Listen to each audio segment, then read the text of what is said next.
Pemirsa, susu ikan diwacanakan akan masuk ke dalam menu makan bergizi gratis untuk anak-anak di era pemerintahan Prabowo Gibran.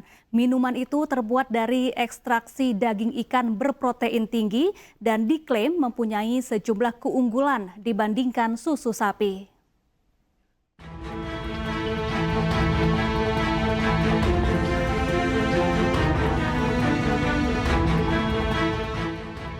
Susu ikan diwacanakan akan masuk ke dalam menu makanan bergizi gratis sebagai pengganti susu sapi. Dalam program unggulan yang digaungkan Presiden terpilih Prabowo Subianto. Susu ikan terbuat dari ekstraksi daging ikan dan siap minum. Penamaan susu ikan adalah branding dan merupakan inovasi produk turunan agar mudah dikenal masyarakat.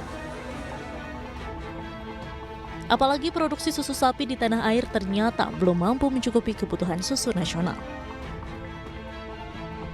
Pabrik susu ikan pertama dibangun di Indramayu, Jawa Barat pada 2023. Dalam sebulan, produksi susu ikan ini bisa menghabiskan 30 ton ikan. Kita tahu kita masih impor begitu besar susu dari luar negeri, ya, karena kita masih kurang produk dalam negeri. Dan ini sebenarnya bisa disubstitusi dengan susu ini. Kita punya problem dengan stunting, ini juga solusinya. Sementara itu, salah satu ahli mengkritik produksi susu ikan, karena semestinya ikan dikonsumsi secara utuh. Selain lebih sehat, juga bisa menjaga ketahanan pangan nasional.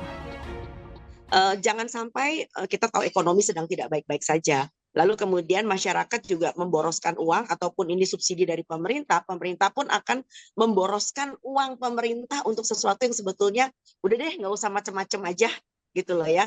Bahkan kalau dikatakan bahwa susu ikan ini adalah merupakan produk dari komponen protein ikan. Kenapa nggak makan ikannya aja? Ya, bicara tentang alergi, nggak semua anak alergi. Anak nelayan rata-rata tidak alergi dengan tangkapan bapaknya gitu loh ya. Nah, kan kalau alergi kita juga bisa ada telur, kita bisa ada ayam dan sebagainya. Dan satu hal yang perlu kita pikirkan dengan baik adalah tentang ekonomi sirkuler. Nah, ini yang membuat bangsa kita bukan cuma sekedar pakai kacamata kuda, anak mendapatkan mineral, protein, dan segala macam, tetapi juga ekonomi sirkuler juga dengan adanya ketahanan dan kedaulatan pangan di suatu daerah, maka daerah itu akan mendapatkan sumber pemasukan secara ekonomi yang jauh lebih baik. Susu ikan diklaim memiliki sejumlah keunggulan ketimbang susu sapi. Di antaranya kaya kandungan DHA, EPA, omega 3 dan 6 yang bermanfaat untuk perkembangan otak. Kemudian tinggi protein yang lebih mudah dicerna tubuh, bebas alergi, dan harganya dinilai lebih murah dari susu sapi.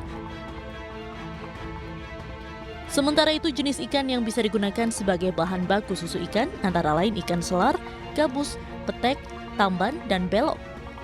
Adapun dalam satu gelas susu ikan mengandung 119 kilokalori. Tim Liputan iNews melaporkan.